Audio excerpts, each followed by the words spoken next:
thank you everybody for being here. We really have a special day. I think that getting to take time to celebrate extraordinary Nebraskans, as I always like to say, Paul, that what's the one thing you love the most about Nebraska? And we're going to eventually get there. It's the people. It's the people in Nebraska, and the people in Nebraska make us who we are. And so I think the thing about today that's good for all Nebraskans to think about is what would we do in that moment in time?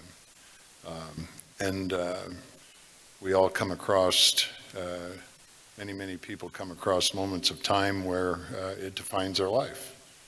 What would we do?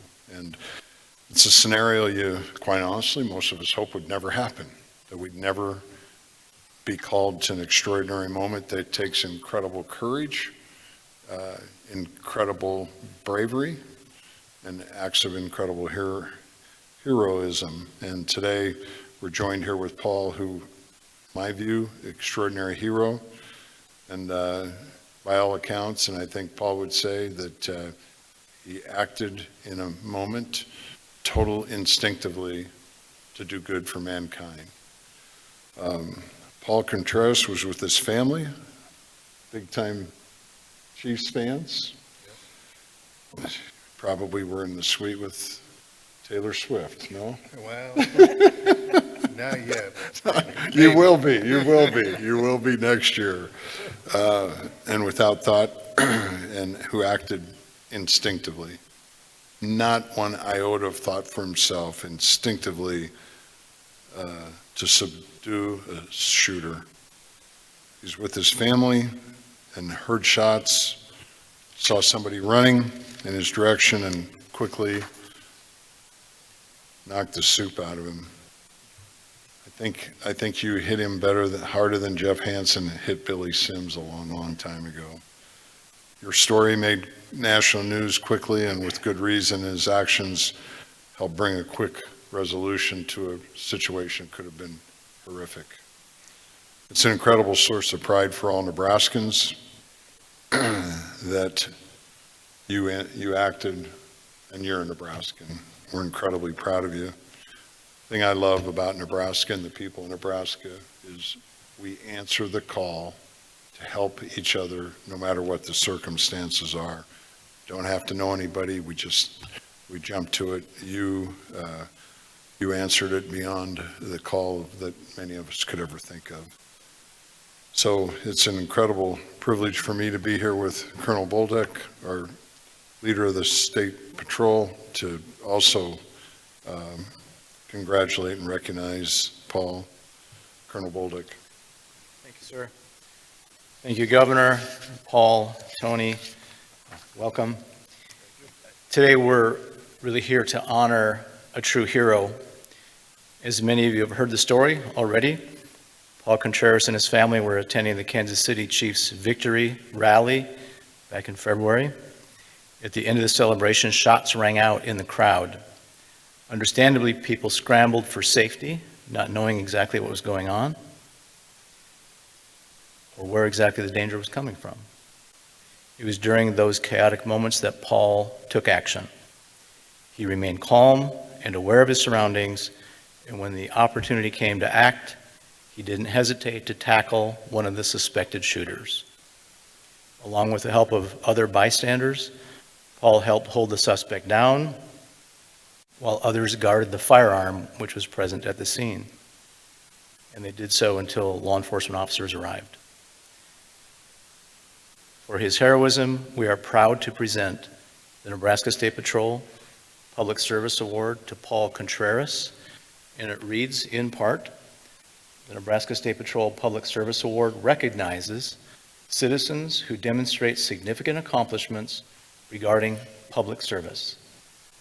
Paul, you are hereby recognized by the Nebraska State Patrol for your courageous actions, heroism, and professionalism as demonstrated by your actions on February 14, 2024. Thank you for being there, for taking action, and for being a hero. Congratulations.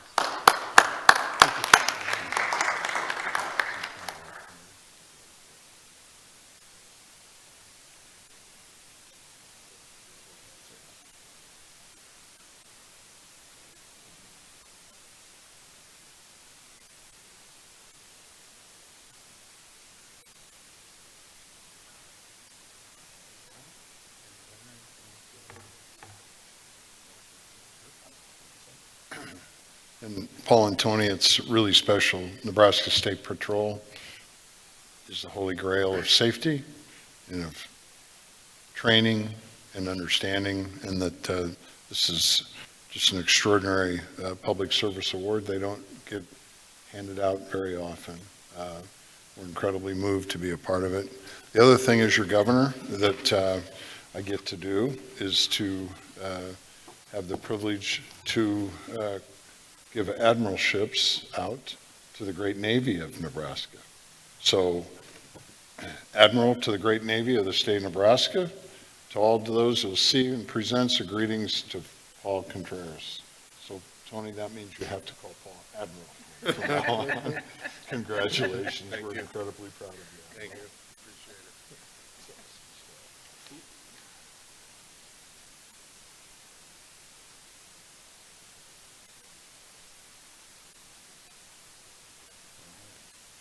I would imagine a couple of questions for Paul. Anybody in the press have any questions? Go ahead.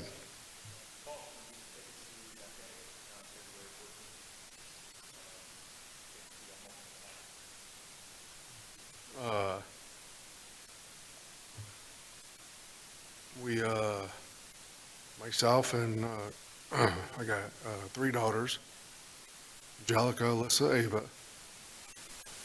You know, they wanted to attend the parade. So we drove down that morning. I think we got around about 8 o'clock or so. Great drive down. Got there, you know, in plenty of time, you know, just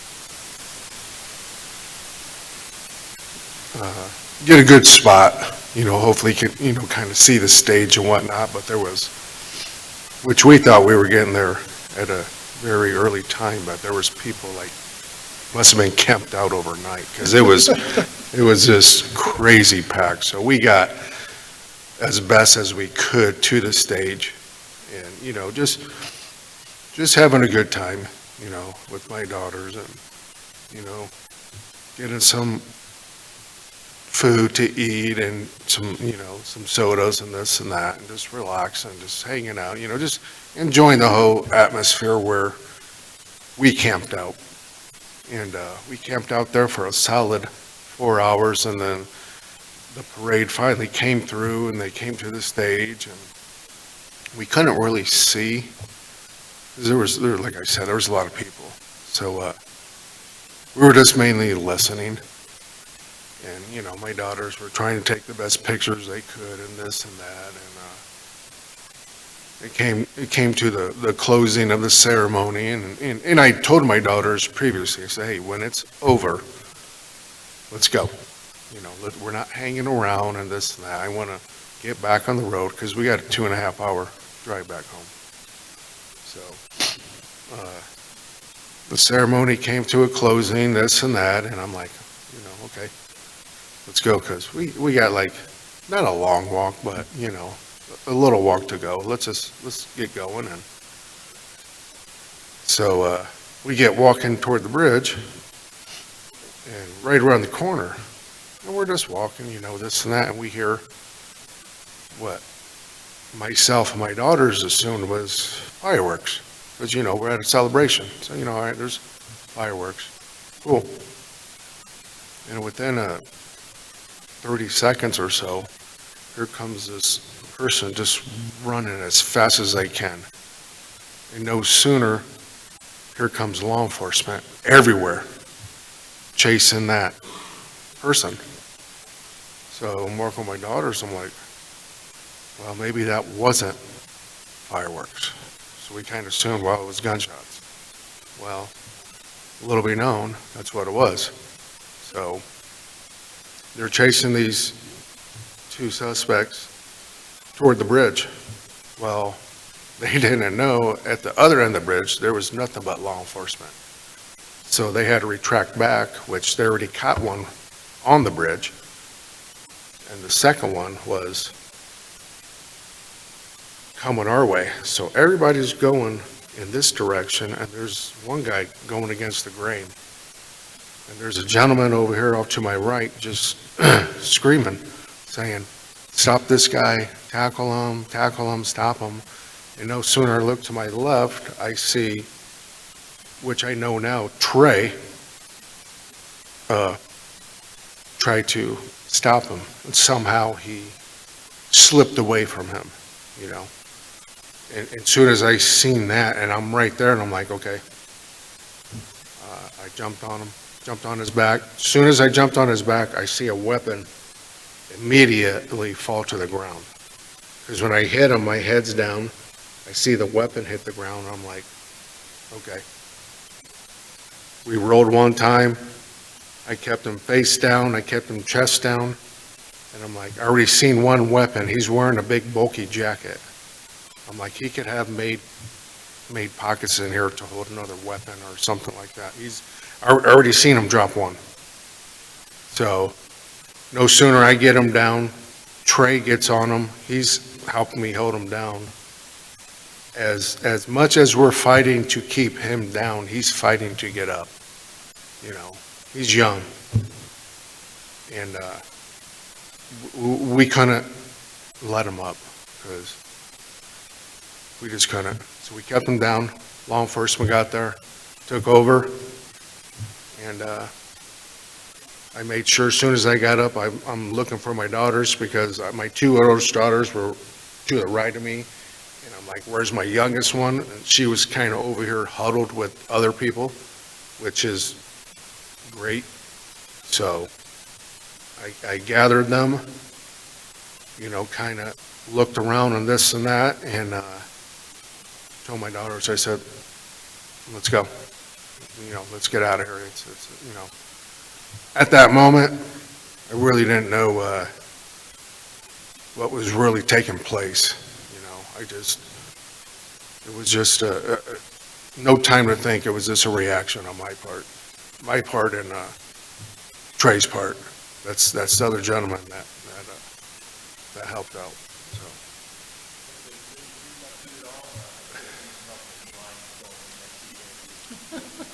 You know what? Honestly, they have not reached out, but I'm hoping eventually, you know, I'm a very patient person, so I can let time go by, you know, this and that, you know, let the dust settle, if you may say, and whatnot, so. Oh, it's great. Thank you, Governor and Colonel. I appreciate it. You know, I mean, I've been down here. I was here about a month ago because of Carol Blood. I live in Bellevue District, so she wanted to recognize me, which was awesome. Also, you know, I mean, it's great. You know, it's a lot of attention and whatnot, but you know what? It's obviously good attention. So, and thank you, I appreciate it. You know, and no, it's real. You know, me and my wife, been doing a lot of what do you want to say? Yeah, a lot of out of our ordinary, a lot. So, I mean, meeting famous people, and this and that, and contacting us. And like I said, you know, I mean, from that Wednesday, Thursday, and Friday, my wife Tony counted. We had like 27 interviews. 3 or 4 were in person, and the rest were like Zoom. I mean, it was like national news. And, I mean, if you name it, it was most likely we were having an interview starting at like 5 o'clock in the morning. I don't get up that early to go to work. But it was all good. It's all good, and this is good. I appreciate it for the recognition for Governor, and like I said, Colonel, I appreciate it. Thank you, and then Cody for reaching out to me. So, thank you.